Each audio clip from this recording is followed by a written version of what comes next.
Prepodobni Jakob Novi Tumanski rođen je 1894. godine kao Radoje Arsović u selu Kušići na obroncima planina Javor. Od najranijeg detinjstva izdvajao se od ostalih. Bio je najbolji đak u školi i najmirnije dete u selu. Posle osnovnog obrazovanja, željan nauke i saznanja otisnuo se u svet. U Francuskoj je uspešno završio studije i stekao 2 doktorata, jedan iz filozofije u Parizu, a drugi iz oblasti prava u Montpellieru. Radio je kao službenik u diplomatiji Kraljevine Jugoslavije u Francuskoj.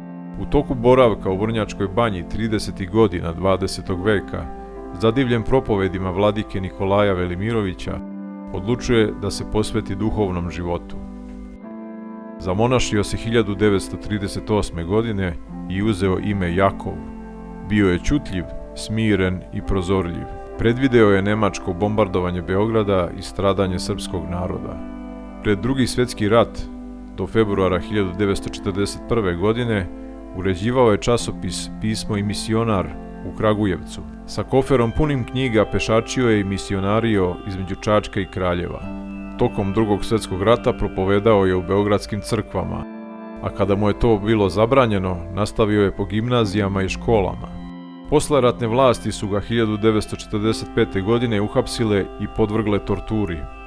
1946. godine iz Beograda je doneo 8000 primjeraka Oče naša, koje je razdelio putnicima na železničkoj stanici u Požarevcu. Zbog toga su ga pripadnici UDBE sačekali u zasedi i naneli mu teške telesne povrede od kojih je kasnije i preminuo. Po svojoj želji sahranjen je u manastiru Tumane. Od 2017. godine Srpska pravoslavna crkva proslavlja ga kao svetitelja pod imenom Prepodobni Jakob Novi Tumanski. Ostaci kuće Svetog Jakova nalaze se u zaseoku Arsovići na imanju Budimira Arsovića, koji je zemlju zaveštao manastiru Tumane. 2024. godine pokrenuta inicijativa za obnovu kuće.